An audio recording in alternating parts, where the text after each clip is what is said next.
All right, here we are back again outside the studio. I am your host, Tessa Tovar. I'm here with my favorite guest. I feel like listeners, you should probably know who this is by now. Kathleen Trotter is back, round 3. We were joking just a few minutes ago about here we are, round 719.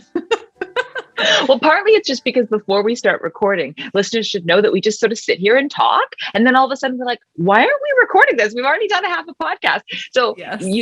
We are genuinely enjoying each other's company. This is not a let's pretend, because sometimes these things are a let's pretend, it's work. And I've talked to many people where I'm like, in my head, I'm like, I don't know if I really get you or that you get me.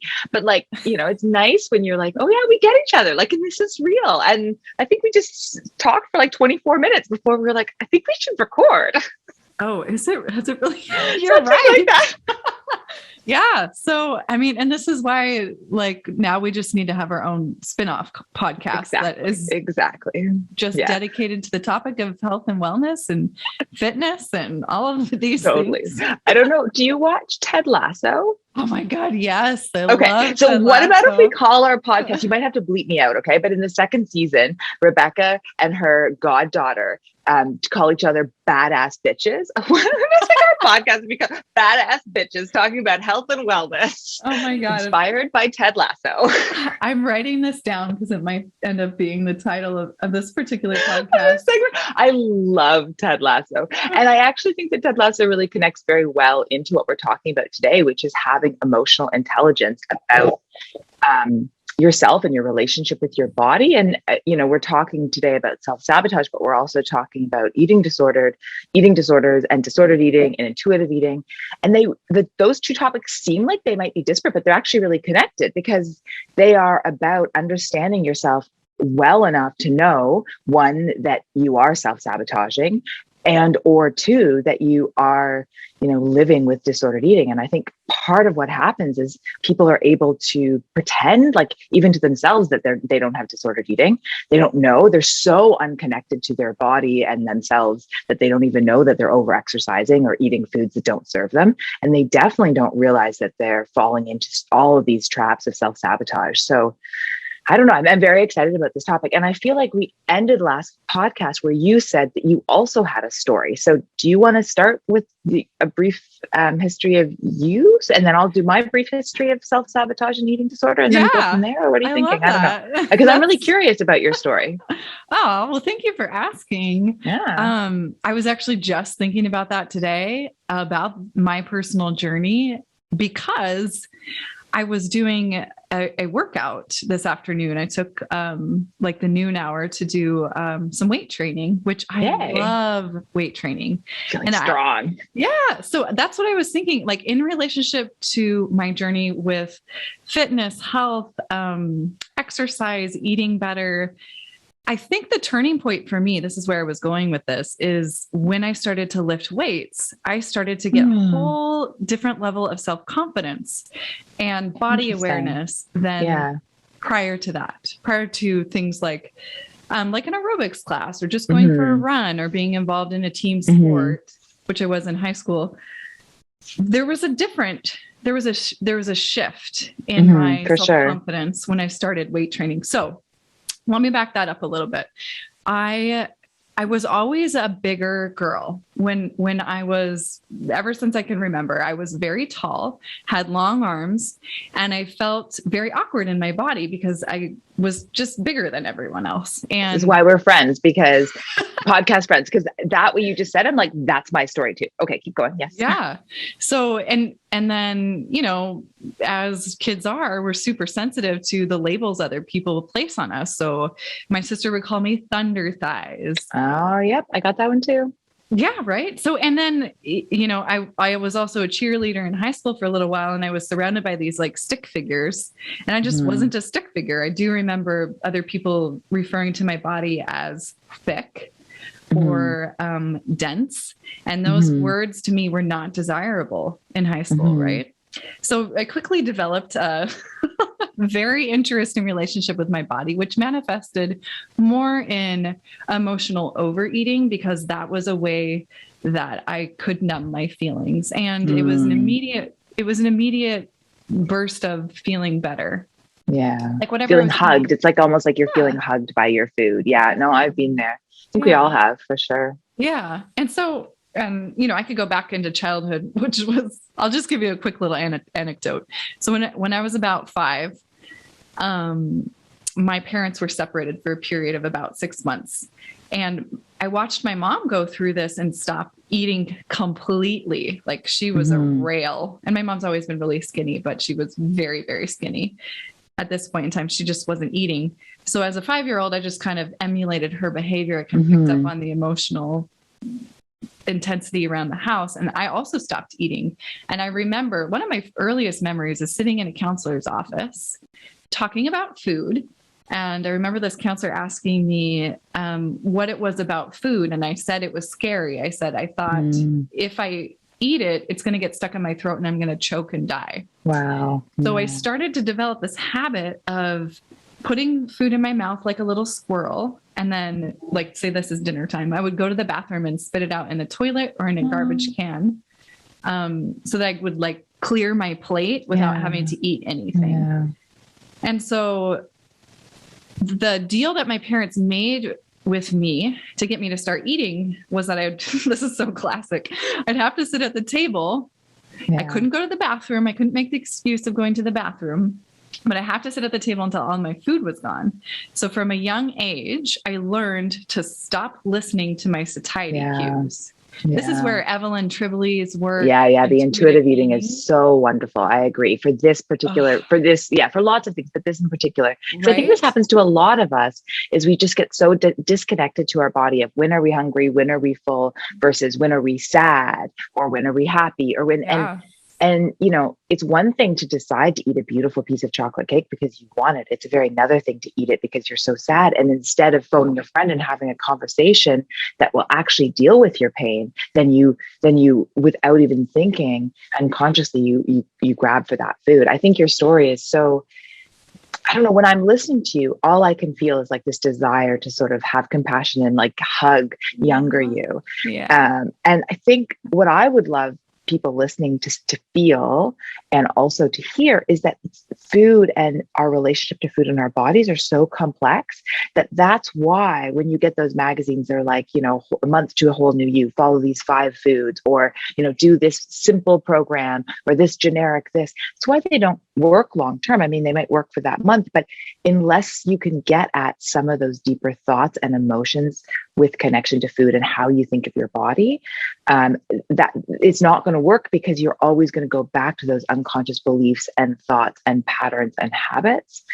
And until you can actually look at your experience with some compassion, because I think that's the other part of it is that when you're in it, you are either unaware of the emotional component or what you are aware of is that you're being quote unquote bad. And then you shame yourself. Right. And the thing about shame is it's not a helpful emotion. It's so damaging and it just inspires more spiraling and more shameful behavior. Right. If you are like, oh my God, like I'm so quote unquote disgusting, you feel disgusting. And if you think you're a disgusting, lazy human, well, what do disgusting, lazy humans do? They eat more. Right. Like, so that's not the same as sort of like disconnecting from the experience and saying, okay, I'm not proud of this choice. Right. And that's, I think, a really key thing to frame our discussion right now is the difference between shame and guilt, because shame is you being connected as an identity to the behavior versus guilt is just the behavior. So if you had a child who came home and had bad math tests, I give this example all the time because it's so easy to see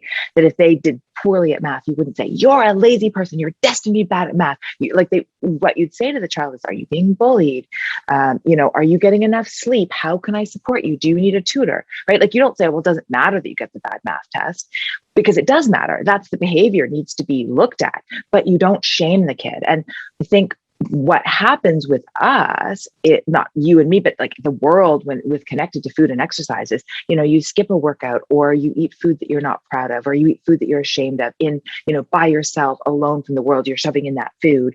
I was talking to a client last night about how he would never eat in front of his kids the way that he would eat when he's alone and his family's out of the house, right? Because in front of his kids, he's like vegetables and portions, but then they leave and he stuffs himself, right? So it's like this idea, but then you feel so much shame. And so we're trying to really unpack, okay, what's behind those actions? What's from childhood? What's your emotion? What's your feelings of self-worth? All that stuff. So it's not that you say like, oh, well, it doesn't matter that I'm doing all these things, but you really try to talk to yourself with kindness, with, with productive self-talk. And you say, okay, well, let's look back. Like, where did this come from? Like that story of you being forced to sit at the table. Like, and I'm sure your parents meant so well, but it was so counterproductive to your relationship with food. And then the story of you feeling, too big and having to make yourself small. And so it's so complicated. And honestly, I really think that if people get one thing from our conversation is that this is not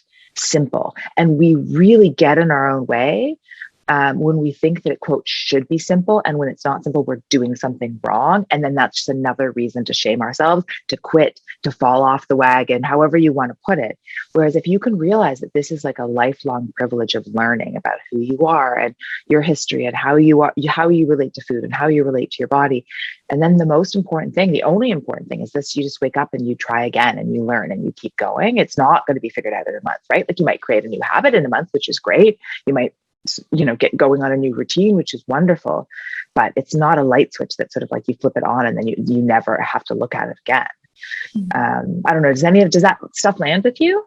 Absolutely. Yeah. It's always what I'm reminding people of that I work with. And I actually just had an Ayurvedic, a kind of nutrition focused workshop that I led last weekend, which was the first one I've done in over 2 years. So that in and of itself was a little bit scary. I'm not sure why. Well, we were talking before. Well, no, but we talked before before the podcast started, about how doing new things is scary. And one of the greatest parts about doing things that you're afraid of is then you remind yourself that like anything new or new-ish, if you haven't done it for 2 years, kind of should be scary. And that's okay. Again, Susan David has this phrase. Yeah, it means you care.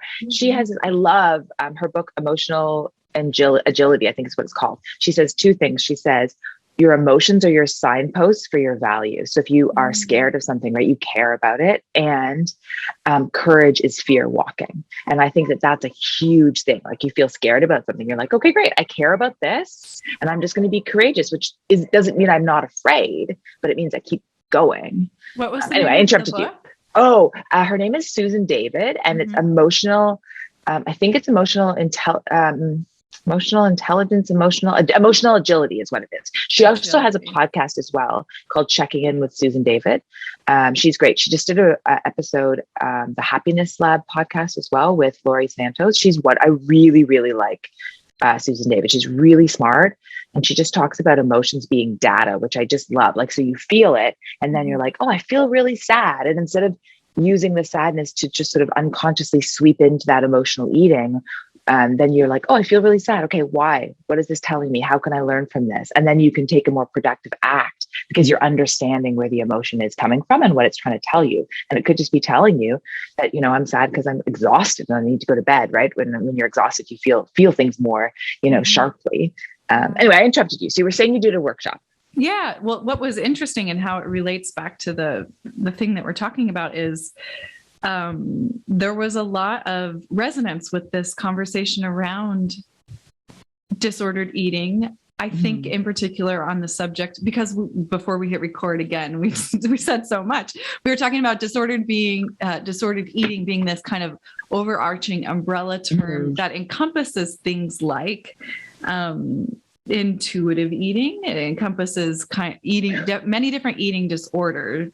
Right. So I don't think intuitive eating would be a disordered eating. Disordered eating is normally like not healthy ways of eating. So it'd be like anorexia, bulimia, right, orthorexia. So intuitive eating would be like, exactly. Intuitive eating would be how you would help yourself out of the disordered. So the disordered is like the negative, making choices that don't serve you. Like they might serve in the moment, your fears, right? If you've been overweight, so I was like you, sort of bigger, overweight, made fun of. So I think for a lot of my life, I had this fear that if I ever gained weight again, that no one would like me, because when I was heavier before, nobody liked me, or at least my perception was that nobody liked me. I'm sure that wasn't actually true. I'm sure I had people who didn't care about my weight at all. But I felt that the reason why I was awkward was because I was overweight.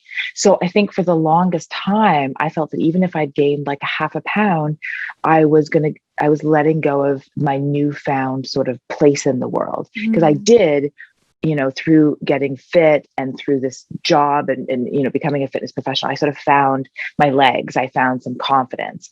And I think that there was something through my 20s where I really felt that any slip backwards, even a perceived slip, like one that wasn't actually real, even just like an extra piece of cheese or something, was a sign that I was going to slip back, and then I was going to not have any friends and no one was going to like me. And it was so fearful to me.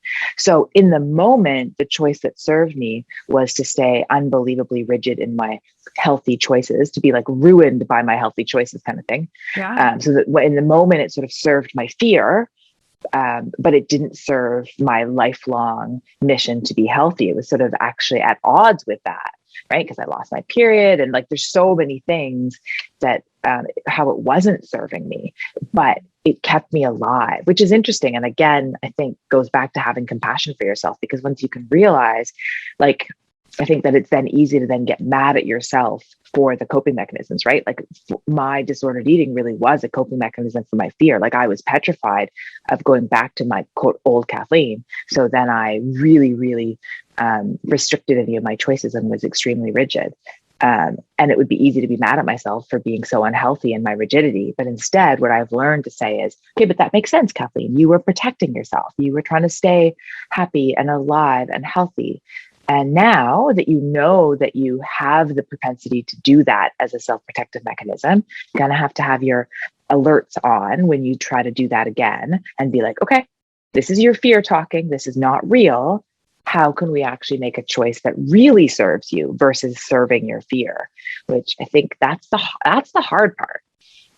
But anyway, I interrupted you yet again. Finish your story about your it's going to be a 17-hour conversation. Well, that's why we're just, starting our own podcast. Badass bitches on the subject. Yeah, exactly. Health and wellness. So I found it interesting. I think it was an interesting perspective in a couple of different ways, because this also relates to your story about feeling like, okay, I've made this shift and change. I have this new body, this newfound confidence, which I went through that period too. I remember one friend saying to me, oh, Tessa got skinny and she became a bitch. Which I'm sure is true for a period of time, because there was such rigidity and such control and feeling like, okay, I've got this thing. I've got to hang on to it. I've got to hang on to it. That's so big. Yes. Right. Yeah. And so now I'm like, as I was thinking about today, my body composition is different. I probably have the same body I had in high school, but I'm embracing it and loving it. And I love my strength. Yeah. Whereas before, my quote unquote thunder thighs were probably just muscular. And, I was a strong girl, and I always have been. And that wasn't accepted and celebrated when we were in the 80s, people still wanted to be really skinny. So back to the workshop weekend, I felt like just this overwhelming support and resonance with these folks, just being willing to share their experiences and what they were going through. And also this very subject that we keep reiterating of that this is an iterative process, that you're not arriving to this place where you can just then sigh, okay, everything's perfect. It's a daily, it's a daily practice. One day I get up and, I do my best, and my best today might look a lot different than what my best was yesterday. Yeah, it's so relative to everything else that's going on. Yeah, for sure. Exactly. So that's all I wanted to say about that. Oh, I love that. Yeah, I love that. And I love hearing you say that you feel strong. I mean, I just also want to throw out there for people listening though, like, I wish I could be as definitive as you. And I don't know how much you actually feel definitive on the inside, but I think that if therapy's taught me anything about anything, is that multiple truths can be true at the same time. And I would say that there's a huge part of me that loves being strong. And then there's a huge part of me that's afraid of being strong. There's a huge part of me that loves my growing new acceptance of, loving myself no matter what. And then there's a huge part of me that's still unbelievably afraid of what does that mean? That if I love myself too much, does that mean that I'm just going to, eat 17 tubs of ice cream and never get out of bed again? And then there's the other part of me that's like, no, Kathleen, that that's not actually love of yourself. So you're not going to do that, And so Exactly. I don't know. I think that the truth is that it's a daily practice, but it's a daily also. I don't know if you know about IFS therapy. So it's interfamily systems therapy. And it's not family as in like your family, like mother, father, kid. It's the fact that we all have a system within ourselves. So they often describe human beings instead of being an onion, that we're like garlic cloves with like multiple parts. So it's not that you're kind of getting to like you're peeling. It's not that therapy is about peeling away the onion to getting at like this root core. It's about experiencing all these different parts of you that have connected to make a garlic clove. And so I often think, and that actually speaks very strongly to me, because I think of myself as like, there's one part of me that's like, yes, I can run 10K and I'm strong. And then there's another part of me that's like, oh, but you need to run 12K or you're going to get a little bit chubby. And then there's another me that goes, Kathleen, shut up. That is not helpful. And there's another part of me that kind of goes like, you wouldn't ever say that to a client. You have to, like talk to yourself like you love yourself. So I think it's, and I've done enough meditation to also know that I don't think that the realistic expectation is ever that everything will be quiet. I think it's more that, and this maybe will lead into a little bit of our discussion of sort of how we self-sabotage. But for me, what's been the most helpful is to realize that all these garlic clove pieces can talk, and that I can be enough sort of like in self or in my sort of grounded place that I'm able to say, that's negative brain propaganda. That garlic clove talking right now is not helpful to me. Like I can think like, oh, Kathleen, what if you get fat? And I can say, you know what? Thanks for speaking up, but that's my 12-year-old Kathleen. You're not like, thank you. I love you. I will always be grateful for your service, but I don't have to listen to you right now. And that fear doesn't have to dictate my actions, versus thinking that self will ever truly 100% go away. And maybe for some people it will.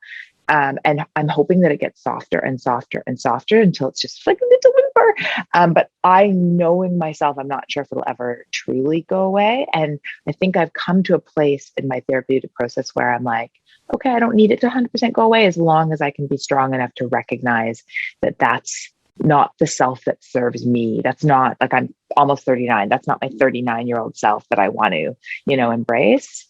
So, and I think that that's the key with anything, is like, we're all going to have these thoughts, right? And there's like the Buddhist idea of like, thoughts are not facts, thoughts are not acts, right? And thoughts are not truth either. They're just thoughts, and that you can feel. It's part of what meditation teaches you, to feel these different thoughts come up, and then you can say, okay, great. Thank you so much. I'm not going to listen to you. Oh, great. Like, yeah, you want to skip a workout? Guess what? I'm not going to listen. You'll be healthy if your workout. Oh, interesting. You want to eat that entire tub of ice cream? That'll make you feel disgusting. Why don't you have a small little bowl?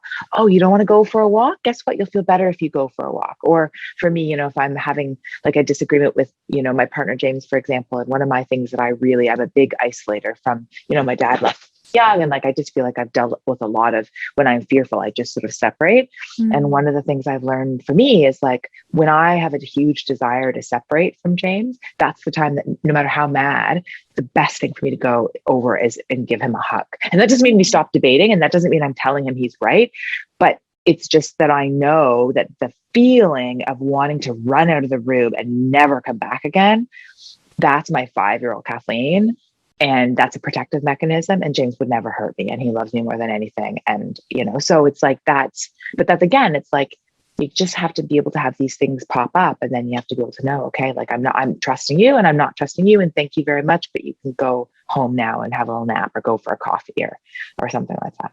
Yeah. And I haven't heard of it in those terms, but I have done a lot of work with the different, I call them different characters in my head. Yes. Yeah. From the lens that this is a body of work called emotional hygiene, where we label our voices as the judge or the caretaker or the mother or the father. And, you could actually name these people, these characters inside of your head. And the goal is to, just like you're saying, acknowledge when it's helpful, acknowledge the voice, number one, acknowledge when it's helpful, acknowledge who is making the decision, who's taking the action here? Is it the true self? Is it the nefarious character inside of your head that's taking the reins and it's no longer helpful?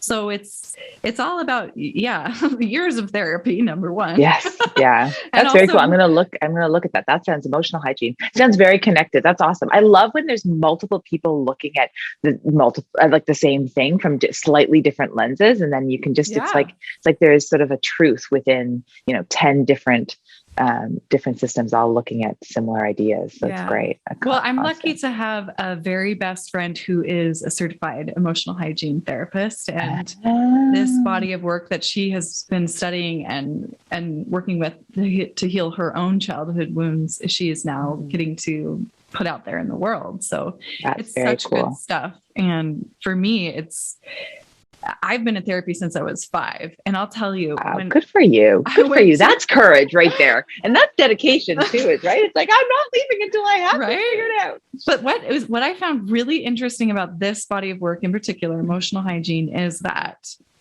because I've been in therapy since I was 5, I know how to put up my defenses. I know how to get a therapist off my scent and put up my wall and be like, I'm fine. And I've had so many therapists tell me I don't understand why you're here. I'm like, that's the point, because you can't see past my wall because I have a good poker face. But this work cuts through all of that. Interesting. My bullshit shield goes way down. And the first thing I did in my first emotional hygiene session was just this river of tears, which if anyone out there knows me really well, they know that I am not a crier. I know how to lock that down. I think we are. I think we might be twins or something like that. We very are similar. I feel like we're moving into the sort of self-sabotage. So I wanted to just make clear, I feel we talked before we started recording just a little bit more about that sort of umbrella concept of disordered eating. So before we move on, I thought it probably might be useful to just pinpoint to people or make clear to people listening that there's more than just anorexia and bulimia. Those are the ones that are very popular, not popular to do, but as in in the popular zeitgeist, people kind of know about them. Sure. And we don't have to go to all of them in detail, but just so people are listening, because I think sometimes what happens is you hear disordered eating, you're like, oh, well, I'm not anorexic, I don't eat 0 calories a day, or I'm not bulimic, I don't throw up, so I'm fine. Yeah. What sort of triggered me was that when you said I'm really good at pretending to be fine. And I think that that's one of the things, the way that I quote passed for so many years in my 20s, people didn't know I had issues because I was really good at quote passing and being fine, both from an emotional standpoint, but also I had a combination of what they call orthorexia and REDS. And they're just 2 ways that you can have disordered eating without sort of that very without the sort of absolute 0 calories or the bulimia. So just, I want people listening when they think, oh, this is not for me. I'm not, I don't need to be institutionalized. I don't need to be force fed. I'm fine. You can have varying ways of disordered eating without the sort of very prominent labels. So REDS is, relative exercise deficiency in sport, or relative energy deficiency in sport. So basically it happens with a lot of athletes, especially female athletes, but with both. And it's just this idea of you are eating, and to the outside eye, you look like you're consuming enough calories, but for your body, you're not. So you're really stressing your hormonal system, you're stretching your bones, your muscles, everything. You can't recover properly. So, the story I told you before we started recording was just this idea of I'd go out to dinner with all my girlfriends, and I'd eat basically the same amount of them as them. And so they wouldn't bat an eye, but I was doing Ironman training. So I was training 20 to 30 hours a week. That day I might've biked for 8 hours. So I shouldn't be eating the same amount as a, 110-pound girl. Plus I'm 6 feet tall. So, and orthorexia is just this idea of ortho as in bone that can't break. If you break it, it shatters. So that's the idea of people who have really strict rules, and you can't break the rule without feeling unbelievably emotionally shattered. And if I struggled still with anything, it would be my orthorexic tendencies. That would be the thing that's still I've got back all of my physical absolute markers of health, right? I eat enough calories, I eat a diverse amount of calories, diverse food groups. And I'm not over exercising anymore. But I find it very hard to be flexible, and I'm much better than I used to be. But, if I have a plan and then we deviate for the plan, it can really emotionally be very hard, my internal weather. So I don't know. Again, I hope people listening can sort of be like, okay, interesting. None of this is simple. That's really what I want people to get from this, is just like, we are all struggling. It's, and to have compassion and to seek help if you need it too, right? To not quote unquote say I'm fine, to give yourself the help that you need, and to do some research and to realize that it's not as sort of cut and dry as we often think it is.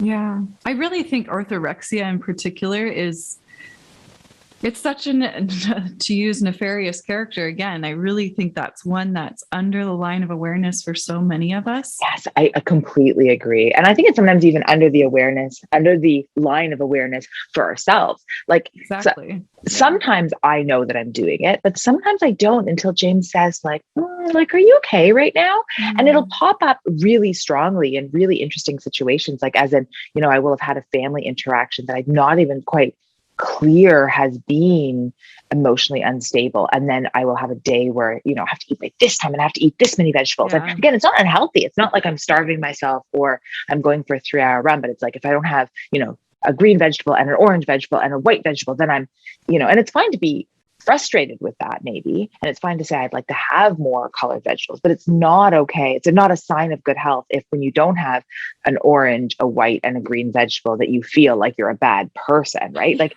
so it's all about sort of appropriate reactions and being able to notice in yourself. Well, it's exactly what you said, like that nefarious character that's like not helpful in your long-term, into your long-term goals. It's adding extra stress, right? So I was having this experience yesterday because I definitely identify with orthorexia. It's something that as I move towards balance in my health and wellness journey, it's the one that's hardest to kick for me. Yeah, and so really is for me too, honestly. Yeah. Yeah. So I was doing it's safe, right? It's safe. Rules are safe. Yeah. Well, and it makes things clear. And there's nothing that I abhor more than the uncertainty of the unknown. So this was happening to me yesterday, just last night.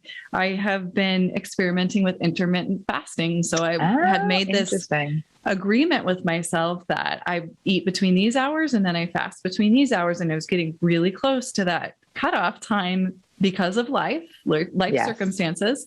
And then I'm starting to snap at my husband. I'm getting really cranky. And the stress is just hiking up over a couple of minutes. Been there. So in our long-term health, I mean, if we're using intermittent fasting to sleep better and to, better digestion and all these things, to then like kill ourselves with our healthy habits and kill our family with our healthy habits because of 2 minutes or 4 minutes or, we just are not seeing the forest. We're only seeing the trees. Exactly. But I have been there. Yeah. And that I think ties perfectly into, we wanted to talk about self-sabotage and one of the methods of self-sabotage. So I have sort of 6 of them I talk to with my clients. And one of them would be perfectionism. And I think that it can be on both ends of the spectrum. I think it can be when we, like for you, that would be, in my personal opinion, that would be an example of you were aiming for perfect and perfect doesn't exist.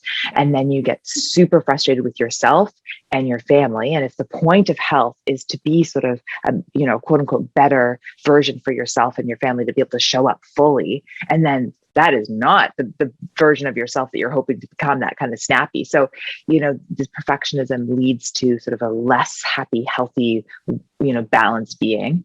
I think it can come in that way for sure. But I think it can also rear its ugly head in the idea of I put it off until I can be perfect. So I think a lot of people, perfectionism is the self-sabotage in the way that it's like, oh, well, this week I'm not going to be able to be perfect, so I'll just do health next week. Or, and life is never, ever, ever perfect. It's always messy. So if you put off health until it can be, quote, perfect, it'll just never happen, right? If you try to find the best day or the perfect workout or any of that stuff, the perfect diet, then it's like, well, you might as well just, never get out of bed because it just doesn't exist. So instead, it has to be like, okay, what's the workout that you can do consistently? Or as Dan Harris, the host of 10% Happier would say, like, what's what you can do daily-ish? Like, I love it. I love that podcast, 10% Happier. And, he's just, consistency and making things sort of convenient. And so, yeah, I think perfectionism just in general, it's so cruel. It's just such an ugly, ugly, ugly roommate in our head. And it can do damage in multiple ways. I think for people like you and me, especially when we're on the other side of like when you've gone through very serious disordered eating and you come out the other end, then the perfectionism can do what it did to you yesterday, which, believe you me, it's done to me many times. But then for people at the beginning of their exercise life, I think it ends up being a form of procrastination. Yeah, that's a really good point. And I love the perspectives of both sides, right? They have their pros and cons. They also have like the two coins of the head. Oh my God. That's number one, perfectionism. Yes. And there's 6. Okay, I'll go into the next one. Yeah, but I like your point about the two sides. Like my therapist always says, everything is differently good and differently bad. And I think that's really important for people to understand as well. Like you're never going to get perfect, in part because whatever choice you make, there is going to be things about that choice that are positive and things about that choice that are sort of negative, and that you have to figure out what is worth it and what's not, and what's in your control and what's not. And sometimes what's positive for you in your 20s is a negative for you in your 30s, or vice versa or whatever. So I think that that's huge too, is again, not going for perfect, going for the sort of positives that are important to you, that are your priorities, and the negatives that you can live with. I heard, I forget which relationship therapist was, but they basically said, stop looking for the person who has all the qualities you're looking for, and just start looking for the person whose negative qualities you can put up with. Because you're never going to find a partner who doesn't have negative qualities. So at least the negative qualities should be like stupid stuff, like, oh, they eat a little bit too loudly or something like that. So it reminds me of like a Seinfeld episode where, Jerry's like, well, her hands were too big, or and you're like, really? That's your negative. If that's your negative, we're doing pretty well. Right. Yeah, for sure. So number 2 is the snowball effect. And that's very connected to perfectionism, in the idea of your being, if I can't be perfect, I might as well do nothing at all. So the snowball effect is like, oh, I missed one workout, so I might as well miss another and another and another. Or instead of saying, okay, well, what's missed must be replaced. So I wasn't able to do my workout this morning, but can I walk a little bit at work? Can I do some squats when I'm waiting for my coffee? Can I go, when I take my kids to soccer, can I do some lunges and, planks on the sidelines? Like, how can I make this up? And then how can I get right back on the bandwagon, tomorrow, or the equivalent, or like the idea of like, oh, I wasn't supposed to eat any sugar and I had a cookie. So, well, I've already had one cookie, so I might as well have 5 more cookies and a bowl of ice cream and some chocolate. And so that snowball effect is so powerful. And I don't quite understand it, to be honest, because like, it's not like if you were sick and you missed a day of work, you wouldn't be like, oh, well, I'm sick, I might as well just quit my job. Right. So it doesn't, or like, point. I always say to my clients, like, if you had like a thing of mustard and you have put a little bit of mustard on your shirt, you wouldn't be like, oh, well, there's a little bit of mustard, I might as well take this bottle and pour it over my head. Right. You would be like, oh, I have a little bit of mustard, I should clean it off. So I don't really understand why we do it with health, but it's so prevalent. And I have definitely found myself doing it as well. So it's, I don't know. I don't understand, but again, I think like what we talked about earlier about being mindful, like if at least you can hear yourself doing it, I think that's good. And then you can sort of step back and be like, okay, so again, is this a choice that's worth it? Because maybe you do want 3, cups of ice cream. That's great. Like if that's a choice you decide to make and you're like, you're happy with it and it's going to make you feel good. Like, life is short and only you know what's going to make you happy and what's not, and what are things that you need versus things that you just want. But that mindlessness sort of, well, I did this, so I might as well do this. So I might as well do this.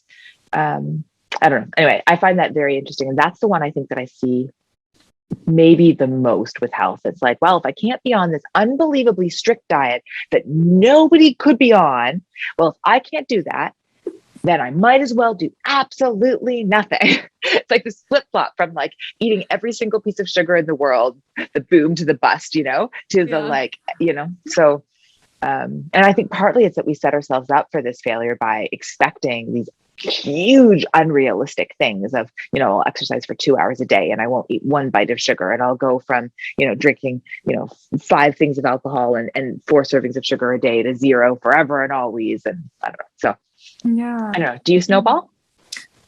I used to. I think I kind of experienced it, and I believe it was Evelyn Tribole that coined this term as like a last meal effect. So yes. if I was having this conversation with myself, like I'm going to start again tomorrow, the snowball or the downward spiral for me would be, well, okay, I better have my one last cookie now. I better enjoy it now. And then that would take me down a dark road, dark place, the bottom of the cookie jar. Yeah. It's interesting. So true. Yeah, it is. It's really interesting. And it's interesting why we do that and why we think it'll be helpful and what hug it sort of gives us and why we would ever sort of also set ourselves up. Like, I start the diet tomorrow, and then if it feels like you're going to kill yourself with this diet, like the last meal effect makes it sound like you're going to be killed because, you're having the death penalty or something. So it's like, well, why should your food plan that you're going on be something that you feel like is going to, suffocate you? Like that just sounds absolutely the opposite of anything to do with health and wellness. So I don't know. Anyway, the next one would be the I deserve mentality, which I just think it's all interesting of if you can just, I don't know, a lot of the self-sabotage I think is brought out of a lack of feeling of agency in life. Like I think part of this is we often think that our exercise and our diet, it's almost like our mother or father saying like, you should do this, or our doctor saying you should do this. And then we are responding and being like, screw you, I'm not going to do this. I deserve this. Or I can do this. I'm a grown up. Or like, you can't tell me what to do. It's like we're having that fight within ourselves. And sometimes it's that I deserve people. That's what I hear from people. It's like, well, I did a workout, so I deserve to eat whatever I want. Or I've had a really hard week, so I deserve. Or, I've eaten really well for the last 5 days, so I deserve. And again, I'm not opposed to people deciding to have a day where they don't exercise, or even a couple days where they don't exercise, or having a meal that they love that's, not the healthiest for their body, but really healthy for their psychology because they're with friends and they're enjoying it. So it's not that I'm saying to people, it's not the choice so much that I'm bothered by, right? When the I deserve mentality, if you want to have a beautiful, like an ice cream or a beautiful piece of pie or whatever, like go for it.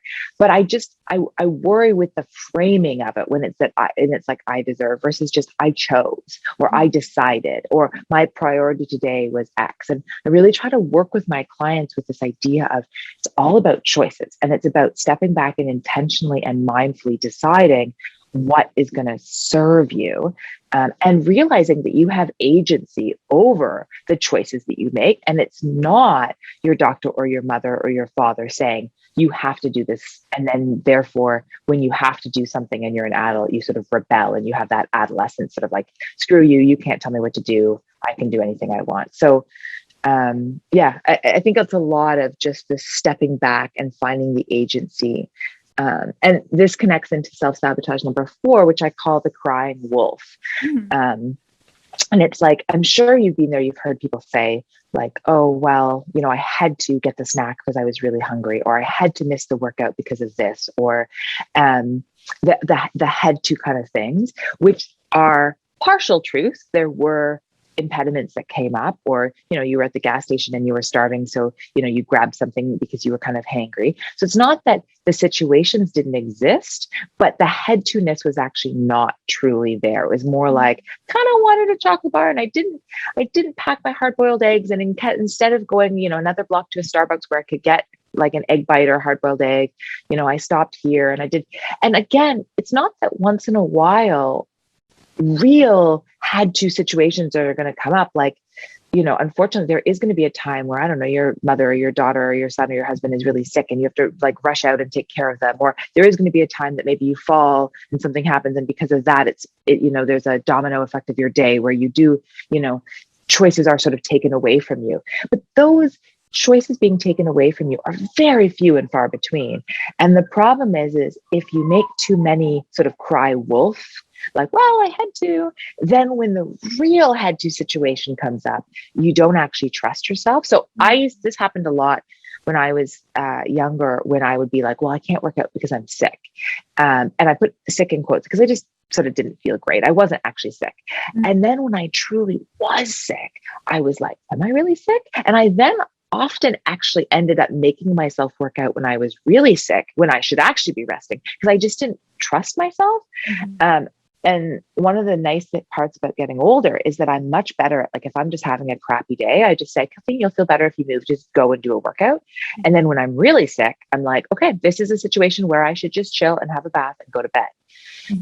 But the crying wolf, it just makes you not trust yourself, because somewhere inside of you, you knew that you didn't have to grab the chocolate bar. You knew that you didn't have to miss the workout. You knew that you could have made the choice that would serve you, or a version of the choice. Like maybe you couldn't get to the gym, but you could still go for a walk at work.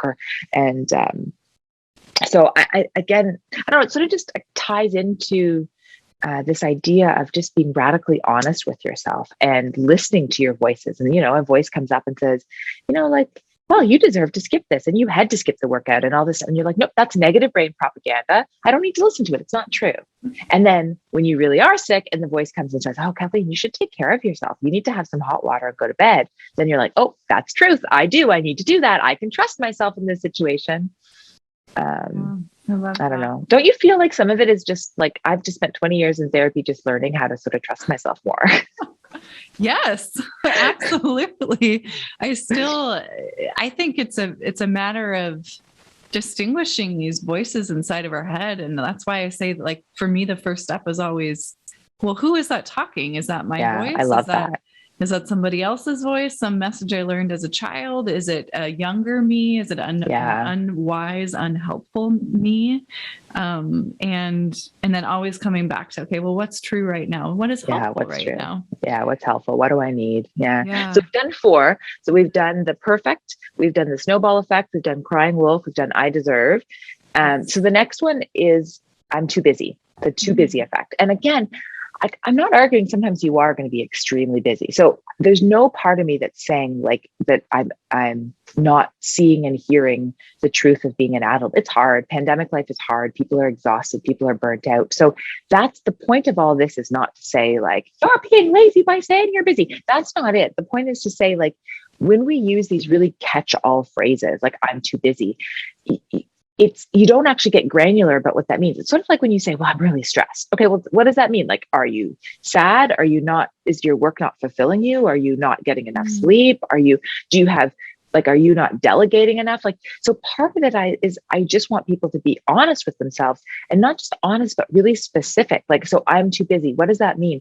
Do you have 10 things on your plate that are not yours to be holding, that you can delegate so you can have some time to exercise? Are you too busy because you haven't asked your partner to take at least, like, I want to say 50% of the household work, but like most of the time, even 60-40 is better than what is currently going on. You know what I mean? Like, so have you not had a conversation with your kids and said, okay, you're getting older. One of you has to do the dishes and one of you has to do a little bit of food prep and one of you has to set the table, or maybe like, are you doing more than you need to at work? Or are you staying up too late, watching television? So then you're exhausted in the morning. So then you're sort of, quote, too busy to work out, but it's more that you're too tired. Like, so again, I just want people to be honest. I want people to be specific. And I want people to sort of say, okay, well, like if I really, really, really am too busy to work out, then there's something wrong with my life, right? And again, I'm not saying you need to go to the gym for 2 hours, but like if you cannot find 10 minutes to put on some music and dance around,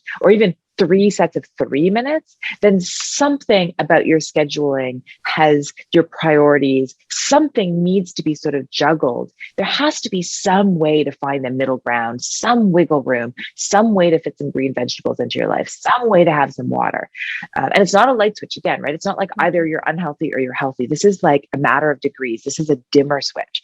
So I'm not saying you have to go from doing nothing. And then I say, oh, well, you don't use the too busy. And then like, oh, well, I should, that means I'll work it for 4 hours. That's not what I'm saying. But, can you find 5 minutes? Can you find a minute to do some deep breathing? Like, what is one way that you can add to the mixture of your life of health? Like what is one thing that you can influence, right?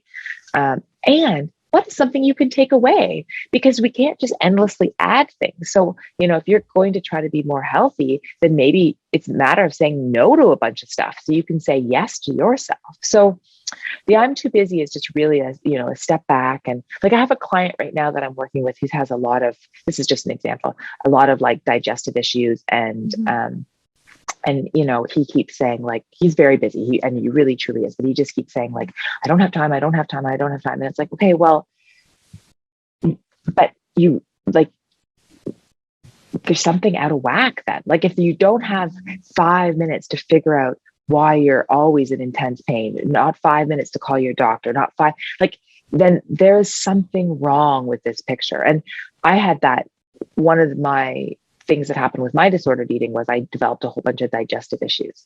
And I will never forget the conversation I had with my therapist, which was very similar when she was like, you should be doing like, what about this? What about this? I was too busy. I can't have meal breaks. I can't have lunch break at work. I can't, blah, blah. I can't.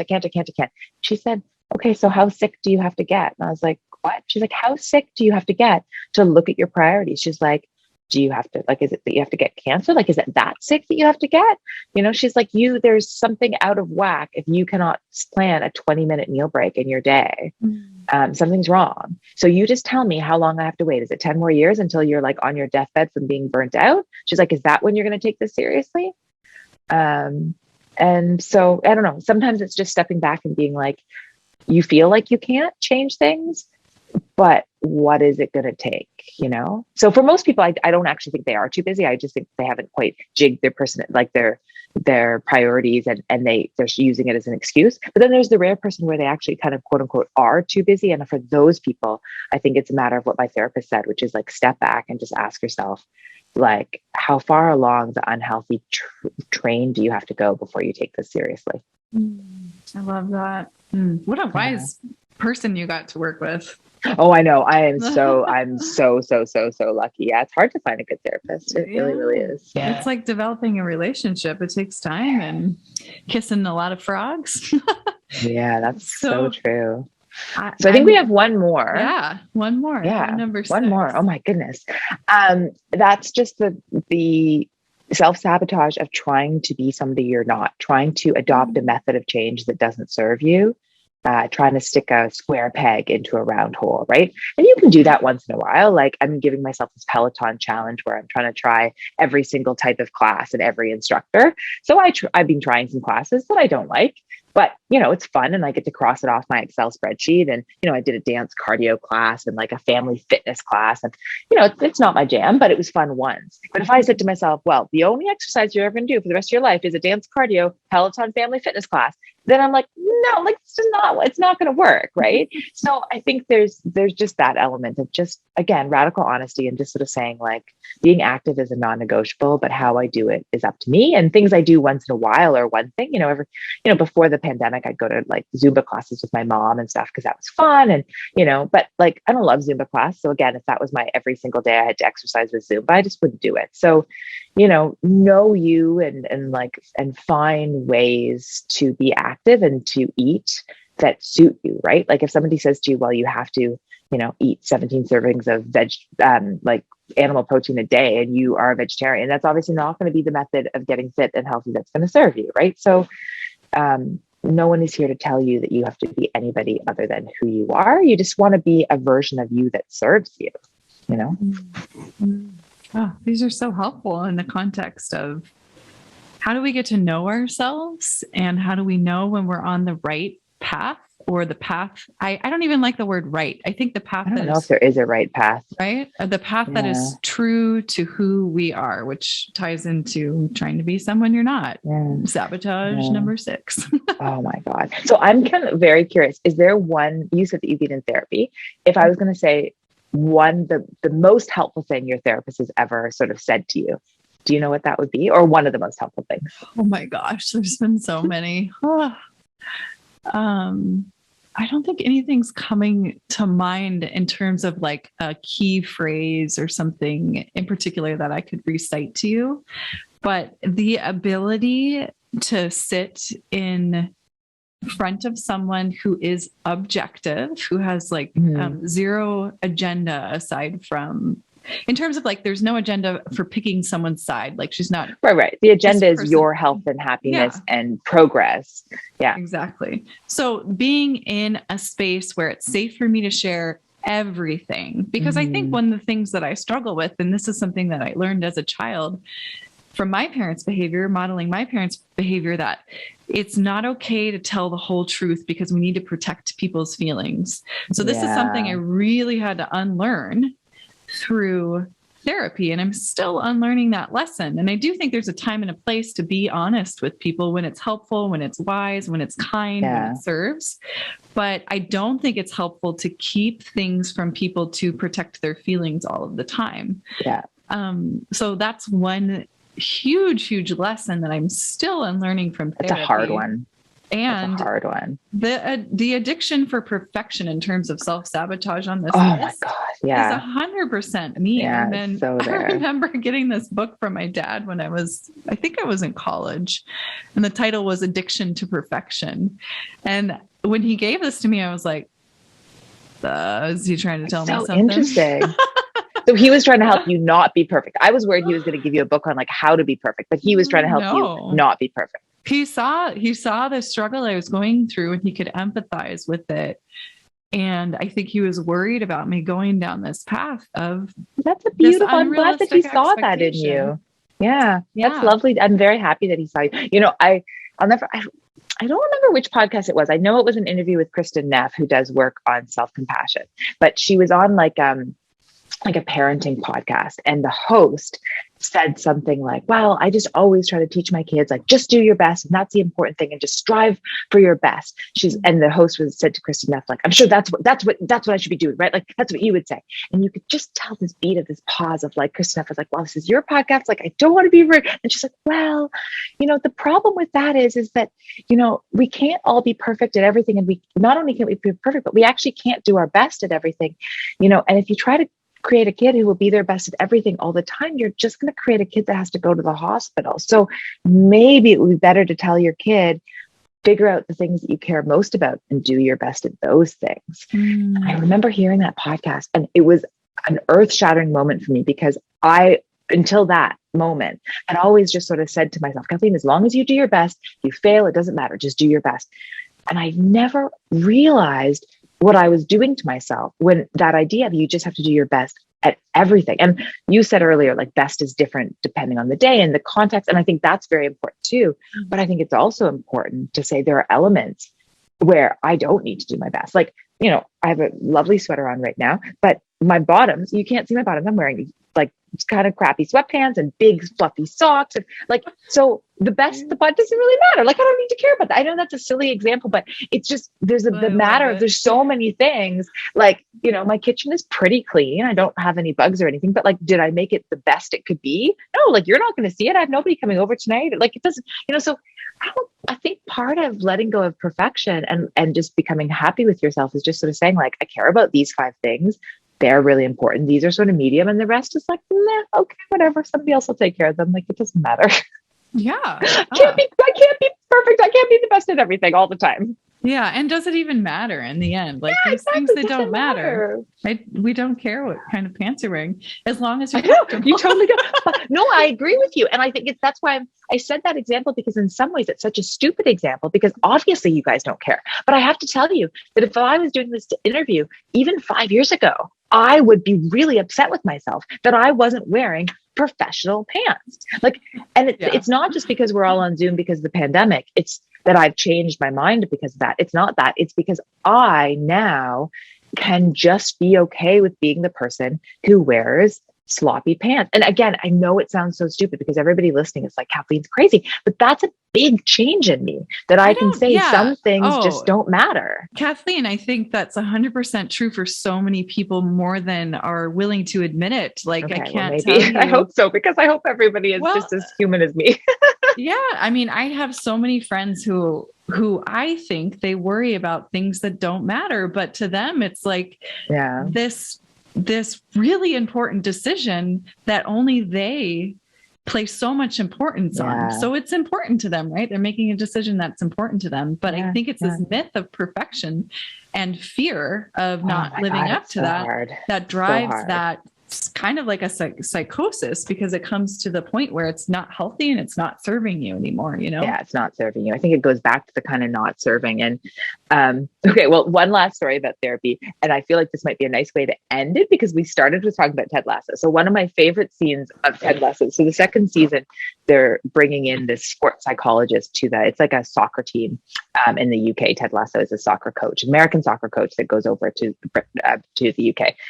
Anyway, and they're trying to bring in this therapist to work with the athletes. And Ted is in one way very pro the therapist, but also very hesitant of the therapist. He's a little bit skeptical of therapy, let's put it that way. And so he's in the office with the boss. Her name is Rebecca. She's the head of the sports team. And she's also on board for paying for this therapist, but also is a little bit skeptical.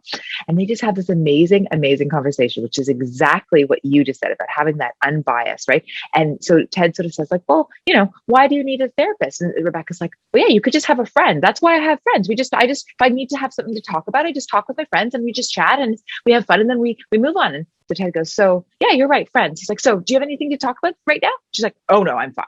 She's like, what about you? Do you have anything to talk about? He's like, oh no, I'm fine. Right. And the whole scene is to point to, of course we need therapists, because yes, we have friends, but for the most part, we don't want to, and it doesn't serve our friendship to bear that really deep part of us. And we're so good at pretending that we're fine, and every once in a while we have a wonderful friend who will listen. And that's a special, special thing. I have, my best friend, Emily, she will listen to anything and she's amazing. But even with her, it's not her job to listen to me, maybe she'll listen for an hour or 2 or 5, but she's not going to listen, it's not, it's a give and take, it's reciprocal. But with therapy, they're there to help us. So anyway, I love that scene. And I just think it's so perfect. It's like, yep, we all need therapy, because with most of the time with our friends, we're fine.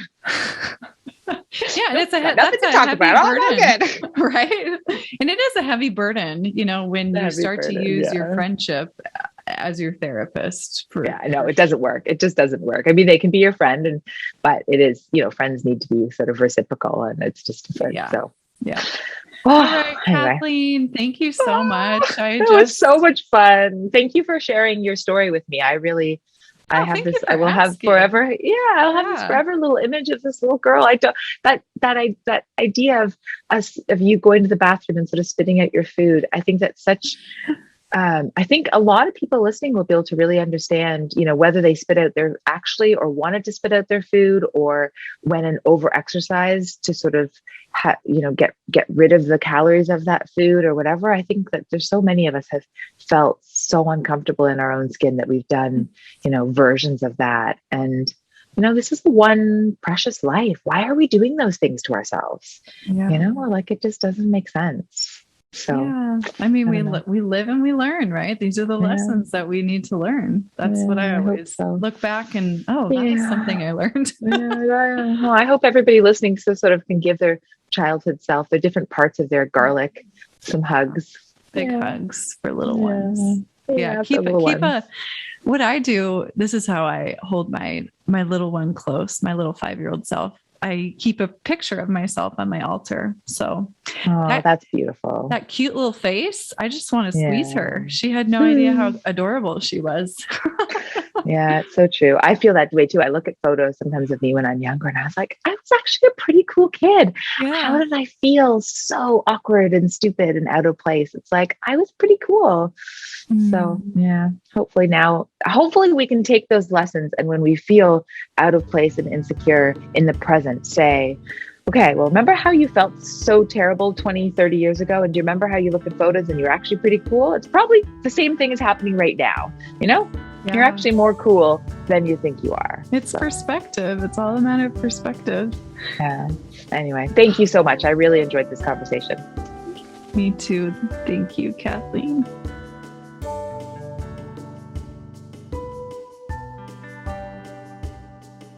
Everyone, that concludes another amazing episode of Outside the Studio. I hope you enjoyed yourself. I hope you learned something new, maybe remembered something old, maybe felt inspired to apply something to your life. You can hear my dog in the background. She's doing a little happy dance. So Daisy enjoyed it. Anyhow, I wanted to just pop in here to wrap us up to say a couple of things. Number one, I have such an amazing team that helps me put these podcasts together. Without them, I wouldn't, be able to bring these amazing conversations to you. So thank you to my producer, my director of creative services, my sound editor, my engineer, Consistency Media. Don't know what I would do without you. Thank you, thank you, thank you. And the amazing creation and artistic musical genius, Drew Lovern. Thank you so much for putting together this music specifically for outside the studio. So unique to the show, only place you're ever going to hear it is right here. Thanks, you guys. You make my world go round. Stay well, everyone. Thank you for listening. Don't forget to subscribe, rate, and review, share on the socials, especially if it's a show that you think, hey, this could help somebody else. That's what this is all about, right? We're sharing information so that we're better, so that we're inspired, so that we're lifting each other up, and we're learning how to be in this world, living on this planet to the best of our ability, sharing information and inspiring one another. And that's my hope. That's my hope for the show. Take care.